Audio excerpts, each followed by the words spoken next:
March 1942. Alexandria, Egypt. The Mediterranean sun glared down on the bustling docks, reflecting off rust-streaked cranes and stacks of war material. Ships groaned under the weight of ordnance, and soldiers shuffled along the quay with fatigue written on their faces, their boots scuffing the sand-stained stone.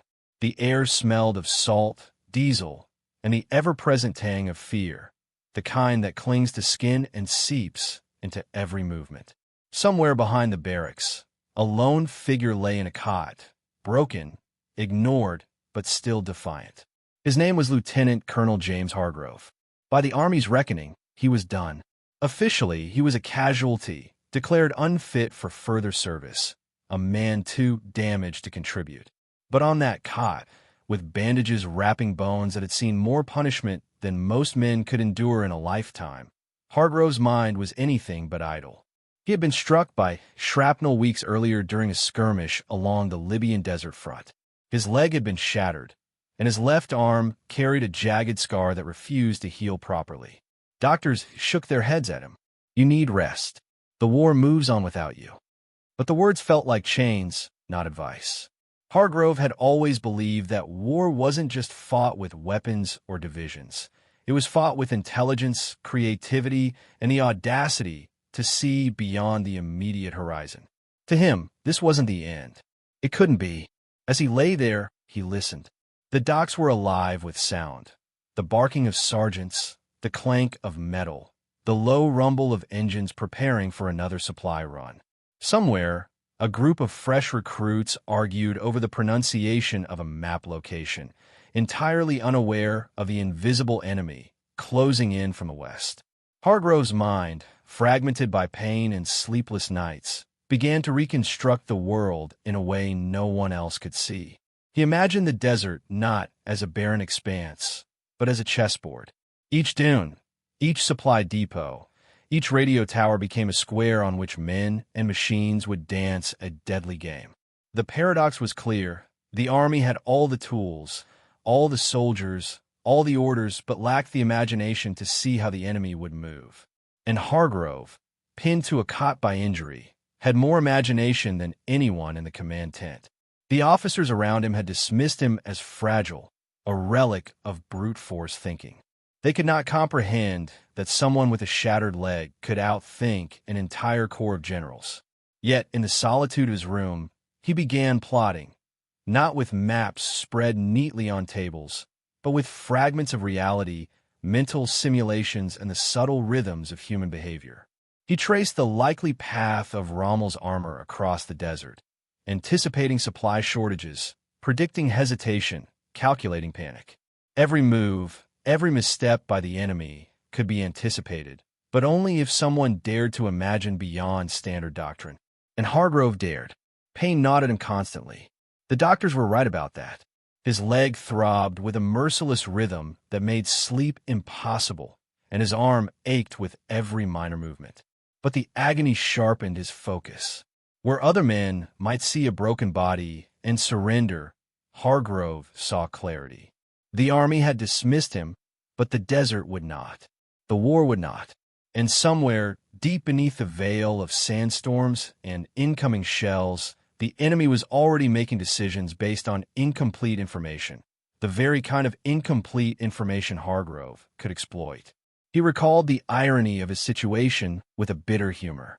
Here he was, a man rendered useless in the eyes of his superiors, yet in a position to observe, to calculate, to manipulate outcomes on a scale that most men would never even imagine.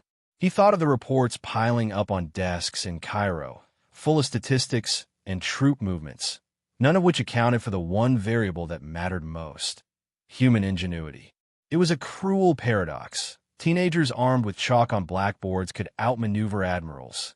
Injured officers could predict the tides of battle better than full divisions. But the institution was blind, unwilling to acknowledge that victory sometimes required bending the rules of what was considered possible. Hargrove smiled faintly at the thought, a grim recognition that the war, in all its chaos, was as much a battle of ideas as it was of bullets. He began sketching mental diagrams, tracing imaginary units across the desert, imagining phantom convoys that didn't exist and supply caches that were pure fabrication. Each line was a potential misstep for the enemy. Each imagined movement created a ripple of doubt that, if implemented, could slow an entire offensive. He visualized Rommel's response, the German general relying on reconnaissance that would inevitably be deceived by clever misdirection. Every step was hypothetical, yet each hypothesis carried the weight of deadly reality. The desert was no longer just sand. It was a theater of war, a stage upon which ideas could be weapons as lethal as artillery. Outside, the world continued obliviously. Soldiers marched, trucks rolled, and officers clung to their conventional wisdom. Few noticed the cot-bound man whose thoughts moved faster than any tank could traverse the dunes. Some would later claim that war is won by firepower, logistics, and brute strength. But Hargrove knew better. He had seen firsthand how rigid thinking, institutional blindness, and a refusal to consider the improbable could undo an entire army. And he was determined not to fight in the traditional sense, but to outthink the enemy, to insert a human variable where the machinery of war expected only predictability. His room became a sanctuary of contradiction. Broken limbs, fragile body, yet a mind unbound. Pain and isolation sharpened his perception. Every knock on the door, every passing soldier reminded him of what he lacked physically, but also of what others could not match intellectually. It was in that contradiction between incapacity and potential that Hargrove found his purpose. He would fight, not with weapons, but with strategy, with deception, with the quiet power of human ingenuity. And if the army refused to recognize him, it would be the enemy who paid the price. As night fell over Alexandria, the city lights flickered against the darkening horizon. Distant artillery fired in the desert, punctuating the silence with reminders of the stakes. Hargrove lay in his cot, bandages pressed tight, sweat cooling against fevered skin. He imagined the coming weeks, the movement of German armor, the vulnerability of supply lines, the human errors that would decide life and death. Every imagined scenario sharpened his resolve. Victory was possible, he knew, even if recognition never would be. He understood the cruel truth of war. Sometimes the most critical actions are invisible, executed by the unseen, uncelebrated, and underestimated. And yet, even as he planned, doubt crept in. Could one man, broken in body, really manipulate the course of an entire campaign? Could intellect alone stand against tanks, artillery, and disciplined armies? He had no proof, only conviction, and the burning, stubborn refusal to surrender. Somewhere deep in his chest, where pain and pride collided, Hargrove made a silent vow. He would not quit. The army might call him finished. The doctors might insist on rest. History might never record his name. But the enemy would discover, too late, that a man dismissed as broken could still change the course of battle. The room fell silent, save for the distant hum of Alexandria's night. Hargrove's mind raced, tracing movements, planning illusions, and imagining a war only he could see. The paradox of his existence was clear: wounded, sidelined, and yet perhaps the most dangerous man in the theater. And as he closed his eyes against the ache, he wondered, if the army refuses to fight with imagination, will the enemy learn too late that one stubborn, broken mind was all it took to turn the tide? August 1942. A shuttered planning room near the Suez Canal, its windows streaked with dust and the occasional drop of rain that made the room smell faintly of rust and damp paper. The walls were lined with charts, maps curling at the edges, and stacks of aerial photographs, snapshots of dunes, roads, and abandoned villages. Outside, the desert stretched endlessly, a pale and silent witness to the human dramas unfolding on its surface.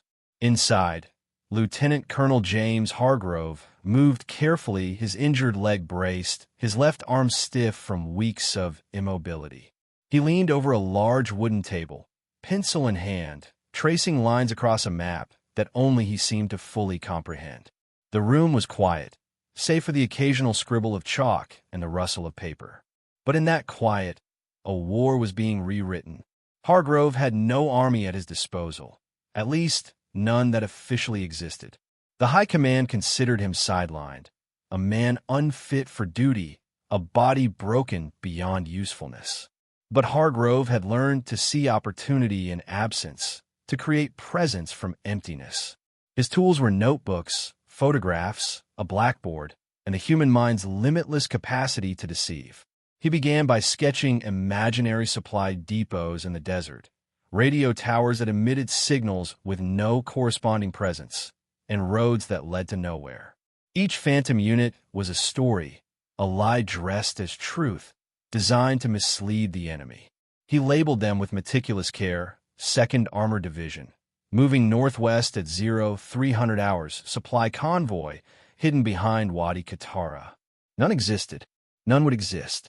Yet each was a seed of doubt in the enemy's mind. The paradox was intoxicating. Hargrove, broken, immobile, and ignored, wielded more power over the battlefield than many fully intact divisions. While generals and staff officers measured strength in tanks and troops, he measured it in belief. The willingness of the enemy to trust their own reconnaissance, the propensity for fear to spread faster than armor. He imagined Rommel poring over intelligence reports, seeing units where none stood, supply depots where only sand lay. He smiled faintly, despite the ache in his leg, at the thought of the German general making decisions based on his illusions. War had always been about deception, but Hargrove's version was a quiet, surgical kind, one that relied not on explosions but on imagination. Hours passed. The room darkened with the setting sun, shadows stretching across the maps and photographs. Hargrove worked relentlessly, pausing only to sip tepid water or adjust the bandages pressing against his leg. He created phantom radio traffic, instructing a few trusted signal operators to broadcast messages that suggested movements and reinforcements that did not exist. Convoys were heard, moving along imaginary routes. Supply depots were discovered, in locations chosen for maximum strategic confusion. Every detail mattered, because in war, even the smallest inconsistency could unravel the most carefully constructed illusion. A young lieutenant, hesitant and pale-faced, entered the room carrying additional photographs and notes. "Sir," he said, "try not to step on the lines drawn in chalk. The intelligence team says we're seeing German reconnaissance near the Wadi. They might be adjusting their plans." Hargrove did not look up immediately. He traced a line on the map with his pencil, connecting imaginary units across the desert, as though playing a deadly game of chess. "Good," he said finally. "Let them see what we want them to see. Move the convoy northwest. Signal that the supply depot is operational. Make them believe. That is the only artillery we need." The lieutenant nodded, a mixture of awe and disbelief in his eyes. This was no ordinary planning session.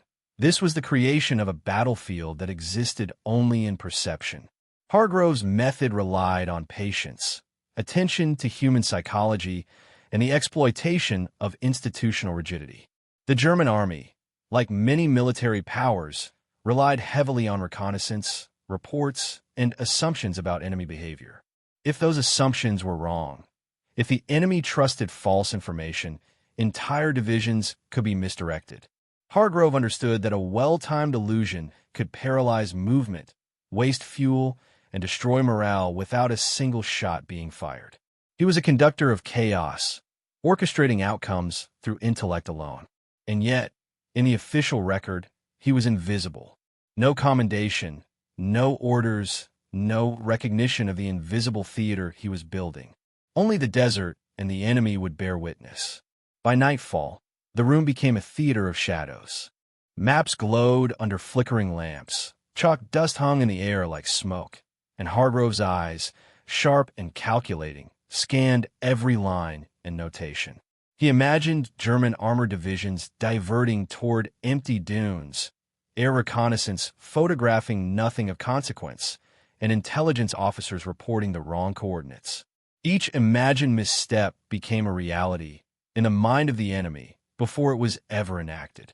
Hargrove's genius was in the subtlety, the creation of patterns where none existed, the careful orchestration of fear and expectation. A sudden knock at the door broke his concentration. A senior officer, unaware of the full scope of Hargrove's work, entered with an impatient frown.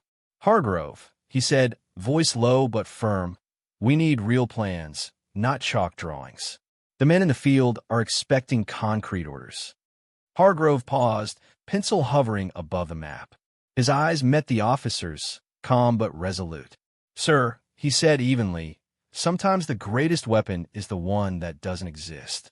The enemy will act based on what they believe, not what is real.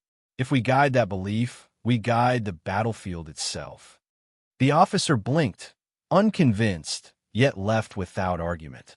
Hargrove returned to his work, more certain than ever that imagination, discipline, and a stubborn refusal to accept limitations could outmatch brute force. As the night deepened, Hargrove began to write detailed instructions for phantom movements, fake convoys to lure German tanks, imaginary artillery placements to force hesitation, false signals suggesting reinforcements.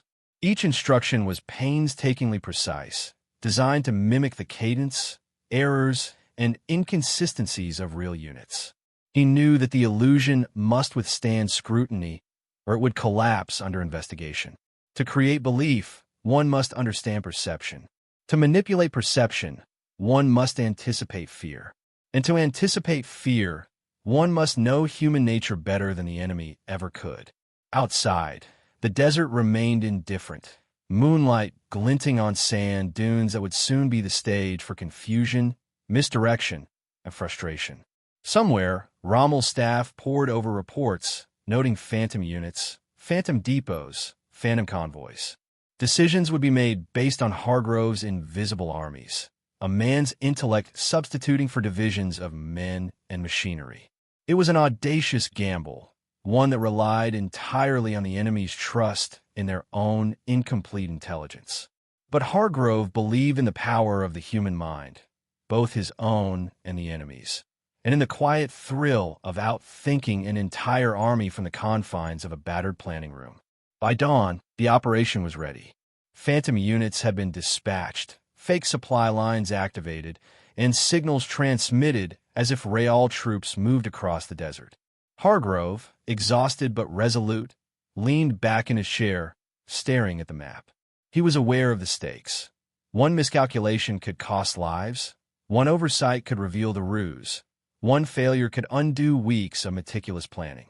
Yet in the midst of risk, there was exhilaration, a quiet, grim satisfaction that he, a man declared broken, could wield influence far greater than anyone in full health or authority. And then came the moment of reckoning, the first reports trickling in from the front. Units expected in certain locations were nowhere to be found. Convoys appeared in places that didn't exist. Reconnaissance captured images of empty desert, misinterpreted as heavily defended positions. Confusion spread like wildfire among the enemy. Hargrove read the reports with detached focus, eyes narrowing with satisfaction. The illusion was working. Weeks of planning, endless nights of pain and immobility had produced results invisible to the human eye but deadly in effect. Yet even in success, there was a bitter edge. The high command remained skeptical. Recognition would not come, medals would not be awarded, and history might never record his contribution. He was a ghost architect of victory, uncelebrated and unheralded. And still he pressed on, because in the desert, belief mattered more than reality. Perception mattered more than ordnance, and one stubborn, broken man could tip the balance of an entire campaign. Hargrove leaned forward, pencil poised over the map once more. Somewhere, in the shifting sands, the enemy prepared to march into a battlefield that existed only in imagination. And he smiled faintly, knowing that the coming days would prove, in the harshest possible terms, that intellect, deception, and human audacity could defeat even the most disciplined force. The paradox was complete. The army ignored him. His body failed him. Yet he had created power where none should exist. And when the first reports of the enemy's missteps arrived in full, It would be too late for anyone to question the invisible hand guiding the desert's deadly dance. November 1942. The dawn was pale, almost hesitant, over the dunes of El Alamein. Dust hung in the air, catching the weak sunlight and turning it into a golden haze. The desert, silent for hours, now trembled with the distant rumble of engines, the staccato rhythm of boots on sand, and the sharp crackle of distant artillery. Lieutenant Colonel James Hargrove stood, leaning heavily on his crutch, eyes scanning the horizon where chaos was about to unfold, though he himself had never left the planning room beyond Alexandria. Months of invisible labor had led to this moment. Phantom units, fake convoys, and phantom supply depots, the web of illusion he had spun, were about to collide with reality. Hargrove's body protested with every movement. His leg throbbed violently, his arms stiffened painfully, and the constant ache of old wounds reminded him that he had once been counted out. But the desert had no sympathy for weakness, nor did victory. He watched as reports arrived, carried by exhausted messengers and radio operators, each one confirming what he had anticipated. The German forces were attacking where nothing waited, holding back where he had suggested strength existed, hesitating where phantom defenses had been projected. Confusion rippled through Rommel's command, a direct result of Hargrove's invisible hand. The paradox was complete. A man officially unfit for combat had manipulated entire armies through nothing but intellect and imagination. The morning sun rose higher, illuminating the sand in stark, unforgiving light. From the distant ridge, columns of German tanks advanced toward empty dunes, expecting ambushes that were never there. Supply convoys veered in the wrong direction, chasing shadows conjured by Hargrove's maps. Reconnaissance planes reported heavily defended positions, yet the photographs revealed only barren sand. Panic began to whisper among the ranks, uncertainty spreading faster than artillery fire. Hargrove read the incoming intelligence with calm satisfaction, aware that every misstep, every hesitation, every wasted hour was a testament to his planning. His work was invisible, yet its impact was absolute.